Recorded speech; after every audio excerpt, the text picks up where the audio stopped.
a quien usted ve y escucha conducir su propio espacio en Sin Censura TV, Sin Censura Media y Sin Censura presenta el maestro Jesús Lemus. Recuerde, todos los sábados de 4 a 5 de la tarde en estos espacios libres como el viento. Jesús, te saludo con mucho gusto. Buenas tardes. Saludos con mucho gusto, mi querido Vicente. Te mando un fuerte abrazo, siempre con un placer estar aquí contigo este jueves al mediodía. Oye, pues Miguel Ángel Félix Gallardo dice que no le quitaría el tiempo al presidente Andrés Manuel López Obrador, descarta que pida una amnistía para su caso, el fundador del cártel de Guadalajara. Y ya que vamos a hablar de la amnistía, por eso daba ese contexto, Jesús, porque la amnistía ofrecida por el presidente, que se debe concretar antes del 15 de septiembre, todavía no tendría ni pies ni cabeza, ¿no?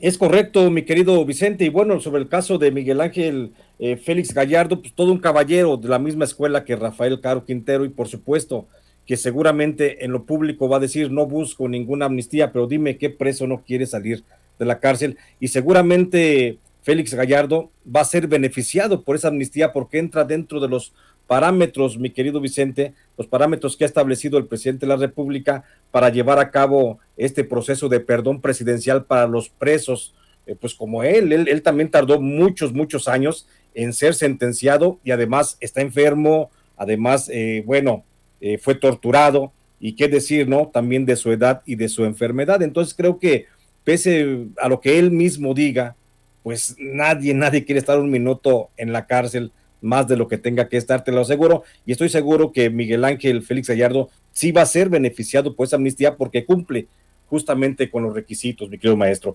Y bueno, ya arrancando sobre este tema, te comento, mi querido Vicente, que ya estamos a solo 27 días de que se cumpla el plazo límite establecido por el presidente López Obrador para que se lleve a cabo la amnistía de liberación de personas privadas de su libertad que fueron torturadas, que tienen más de 65 años de edad o que llevan 10 años recluidos en prisión sin sentencia. Y todavía en este caso no hay visos de avances importantes. Hasta hoy, en la Secretaría de Gobernación y en las oficinas de la Fiscalía General de la República, donde se están analizando los casos, todavía no se tiene en claro cuántos y quiénes serán las personas privadas de su libertad que se beneficiarán con la amnistía presidencial. Y es que la revisión de expedientes de los posibles beneficiados se lleva, maestro, a cuentagotas. Hasta hoy, de acuerdo a fuentes fidedignas de la Fiscalía General de la República y de la misma Secretaría de Gobernación, se estima que solo se han revisado menos de 70 expedientes de un total de 350 que se han puesto sobre la mesa, pero esa cantidad de expedientes es mínima si se considera que los posibles beneficiados de esta amnistía del presidente López Obrador podría ser de por lo menos 89,000 internos. Recordemos que apenas el pasado 29 de julio, el presidente López Obrador anunció un decreto presidencial con el que se pretende poner en libertad a los presos que no han cometido delitos graves de sangre o de privación a la libertad, ni de delincuencia organizada, y que hayan sido torturados, que tengan más de 65 años de edad o que lleven más de 10 años sin recibir sentencia. De acuerdo a los datos oficiales del sistema penitenciario mexicano, solo en lo que hace a personas privadas de su libertad que no han recibido sentencia, son un total de 81,464 las que están recluidas en cárceles estatales o municipales, mientras que otras 12,322 personas permanecen privadas de su libertad dentro de cárceles federales y también se encuentran sin recibir sentencia. De esas 81,464 personas que están recluidas en lo que se llama prisión preventiva, por lo menos 27,231 personas que permanecen en cárceles estatales se mantienen a la espera de su sentencia desde hace por lo menos 10 años, mientras que en igual circunstancia otras 3,218 personas están en cárceles federales. Con relación a las personas privadas de su libertad que actualmente permanecen dentro de alguna prisión estatal o federal, acusadas de delitos menores que nada tienen que ver con secuestro, delincuencia organizada u homicidio y que tienen más de 65 años de edad, se estima que al día de hoy son por lo menos 6,242 personas las que podrían verse beneficiadas con el indulto de López Obrador. Pero la cifra más elevada de internos, y es una cifra que llama mucho la atención, mi querido Vicente, la cifra más elevada de internos dentro de las cárceles federales que se podrían beneficiar con la amnistía anunciada por López Obrador son las que fueron torturadas, en donde se estima que por lo menos 52,365 personas argumentan haber sufrido tratos de tortura para lograr la confesión de los delitos que hoy los mantienen en prisión. El dato de las personas privadas de su libertad que fueron víctimas de tortura es alarmante, lo que revela el modus operandi de las policías estatales y federal, principalmente durante las dos administraciones pasadas, perdón, del gobierno federal, las de Felipe Calderón y Enrique Peña Nieto. Durante el gobierno de Felipe Calderón fueron 41,381 personas las que fueron torturadas con la única finalidad de que aceptaran la incriminación dictada por un agente del Ministerio Público. Durante el gobierno de Enrique Peña Nieto fueron 7,892 los presos que fueron torturados para ser enviados a prisión. Dentro de la administración del presidente López Obrador, la práctica de la tortura no ha cesado. Esa, aunque en menor medida, sigue siendo una práctica común, principalmente dentro de las policías estatales de investigación. Solo en lo que va de esta administración, se estima que por lo menos 3,092 personas que están privadas de su libertad en alguna cárcel estatal o federal fueron torturadas. En suma, son 89,056 las personas privadas de su libertad, las que por derecho podrían verse beneficiadas con la amnistía histórica del presidente López Obrador, pero se observa difícil que todos estos internos, hombres o mujeres, puedan alcanzar el beneficio dentro del plazo establecido fijado como fecha límite para el 15 de septiembre próximo, y se ve difícil el cumplimiento de la liberación de las miles de personas privadas de su libertad, no porque no cumplan con los requisitos establecidos en la amnistía, sino por el proceso burocrático de revisión al que se han sometido los expedientes carcelarios, pues en la Fiscalía General de la República son solo 5 personas las que están haciendo este trabajo, mientras que en la Secretaría de Gobernación apenas son 3 personas las que revisan los expedientes. Al día de hoy, como te decía al principio, querido Vicente, tanto la Fiscalía General de la República como la Secretaría de Gobernación solo tienen en la mesa la revisión de 350 expedientes de personas que podrían beneficiarse con la amnistía, de los que solamente 69 expedientes se han palomeado. De continuar con ese ritmo de trabajo, seguramente ni siquiera serían 350 las personas que se liberen de prisión antes de que llegue la fecha límite planteada por el presidente López Obrador. Y esto es lamentable, pues no solo otra vez la falta de capacidad de algunos de los colaboradores del presidente López Obrador lo dejan mal parado o con el cumplimiento de metas a medias, sino que por burocratismo, miles de personas privadas de su libertad podrían no verse beneficiadas con el decreto de la amnistía presidencial. El caso que se vive dentro de la Fiscalía General de la República y dentro de la Secretaría de Gobernación, solo con relación a la ejecución de la amnistía, es la constante que se observa dentro de todo el aparato de gobierno de la Cuarta Transformación, en donde vemos a un presidente dedicado, sensible, que se esfuerza por poner al servicio de la gente la operación del Estado, pero en contraparte vemos a un equipo lento, reumático, que no camina acorde a las metas trazadas por el presidente. Por lo pronto se ve difícil, insisto, que la Secretaría de Gobernación y la Fiscalía General de la República puedan cumplir las expectativas presidenciales para poner en libertad a miles de personas que permanecen en prisión, a las que esta amnistía les puede representar no solo el acceso a la justicia, sino el retorno a la vida. Ojalá que la amnistía del presidente López Obrador pueda beneficiar a los miles de presos para los que se pensó esa acción, y que no sea otra vez el aparato burocrático y malos servidores públicos los que frenen las históricas decisiones de este, que sin duda ya es uno de los mejores presidentes de México. Ese es mi reporte, mi querido Vicente. Pues qué interesante, y ojalá que los que se tengan que poner las pilas se pongan a chambear en chinga y que hagan lo que corresponde por esto que estás señalando, querido Jesús Lemus. Oye, Jesús, aprovechando que te tengo en línea, sí, dame tu opinión. Dice el presidente Andrés Manuel López Obrador en la mañanera: Jorge Ramos vino a decir que era mi gobierno el que tenía el récord de más homicidios. Falso, afortunadamente, dice el presidente Andrés Manuel López Obrador. Y Jorge Ramos, en esto que parecería ser pues una competencia de quién tiene la razón, por ego, creo yo, más por soberbia, Le responde en Twitter al presidente Andrés Manuel López Obrador, dice, en respuesta a lo que dijo el presidente López Obrador en su mañanera, insisto, su gobierno está en camino de convertirse en el más violento en la historia moderna de México. Desde que tomó el poder han asesinado a 89,064 mexicanos, según cifras oficiales de homicidios dolosos, dice Jorge Ramos, y continúa con este hilo.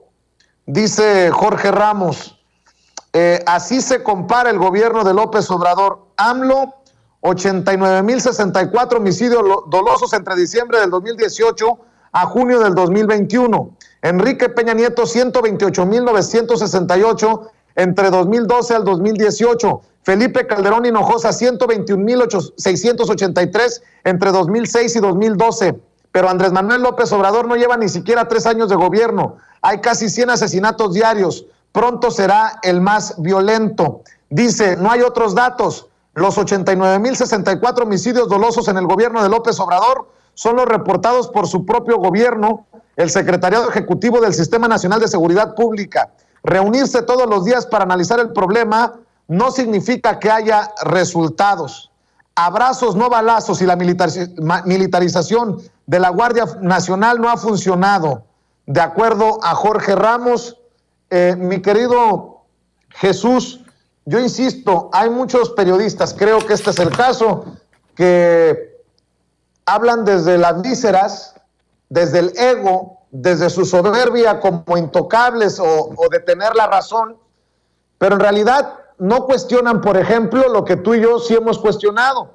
Si en gobiernos de Felipe Calderón y de Enrique Peña Nieto se maquillaban las cifras, si realmente lo que se reportaba eran las cifras reales, y si no estamos viendo en estos momentos las consecuencias del cochinero que dejaron. Esto es importante, porque en un análisis no se puede decir, los asesinatos, las desapariciones ocurrieron en tal o cual fecha, y ya por eso es culpa de López Obrador. La guerra contra el narcotráfico la inició Felipe Calderón, y no por un cambio de presidente o con un borrador vamos a cambiar la historia, Jesús. Es correcto, mi querido Vicente, totalmente de acuerdo, lo hemos dicho en este espacio muchas veces. Lo que estamos viendo es el coletazo de las malas decisiones de gobierno que se hicieron en la administración de Felipe Calderón y luego de Enrique Peña Nieto. Felipe Calderón no solo inició la guerra contra la famosa guerra contra el narcotráfico, sino que también estuvo coludido con miembros del crimen organizado. Ahí está Genaro García Luna, que todavía puede hablar y todavía puede decir su verdad al respecto. Y por supuesto que el presidente Enrique Peña Nieto, que institucionalizó la guerra contra el narco y las relaciones del Estado con el narco, allí está el general Cienfuegos también, que puede dar su versión de ello. Pues esto es lo que estamos viendo, justamente este cochinero, este desmadre que nos dejaron en la sociedad, esta ola de asesinatos es la cauda de todo eso, mi querido Vicente. O sea, esto no se comenzó a matar, no se comenzaron a matar grupos de narcotráfico, no se comenzó a disparar la ola de violencia pues, a partir de diciembre del 2018, ¿no? Esto ya se venía desde el 2006. Entonces, el hecho también de que un periodista de la talla, de la calidad de Jorge Ramos se ponga y quiera jugar al futuro y al pitonizo, bueno, solamente que tenga pues una bola de cristal y que él ya haya visto que justamente este sexenio va a ser más violento que los dos anteriores, porque hasta lo que hoy vemos en estos primeros 3 años de gobierno, efectivamente van 89,064 asesinatos o homicidios dolosos, pero todavía faltan los otros meses que puede ir a la baja, igual puede ir al alza, pero no podemos asegurar ni afirmar ni una cosa ni otra. Nuestra obligación como periodistas es justamente centrarnos a los datos y establecer en los hechos con datos firmes y sólidos como son los números, las estadísticas oficiales, en este caso del Secretariado Ejecutivo del Sistema Nacional de Seguridad Pública, pues tenemos que atender eso. Llevamos 89,064 muertos, es cierto.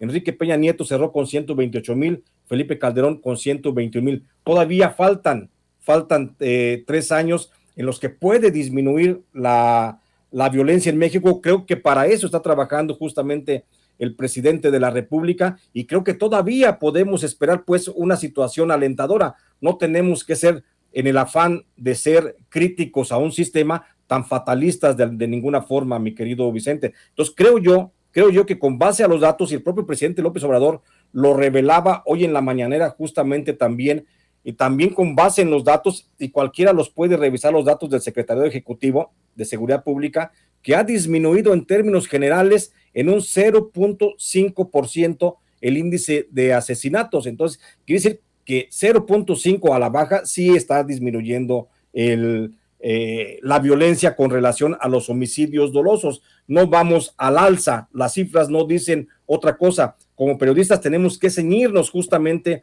a lo que dictan la certeza, la seguridad, la frialdad de los datos, y en este caso, si me preguntas a mí, el más pendejo de los periodistas de México, yo te puedo asegurar que la violencia en México no va, aunque lo diga, no va a la alza, aunque así lo afirme el distinguido periodista Jorge Ramos.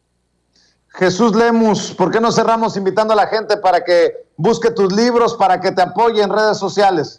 Claro que sí, mi querido Vicente, pero antes, abusando de tu amabilidad y de este espacio, antes de irme, y si me lo permites, quiero mandar un cariñoso saludo a mis queridos amigos Norma Aguilar y Edgar Tobar, a quien tú también conoces muy bien, quienes siempre me apoyan en mi trabajo y están muy, muy al pendiente de mí. Y el saludo en esta ocasión, mi querido Vicente, es por el aniversario matrimonial de esta pareja, que seguramente la habrán de estar pasando muy bien, deseándoles lo mejor de la vida para siempre y mi eterna gratitud por todo el apoyo que me han brindado, mi querido maestro. Déjame meter mi cuchara ahí también, mi querido Jesús Lemus.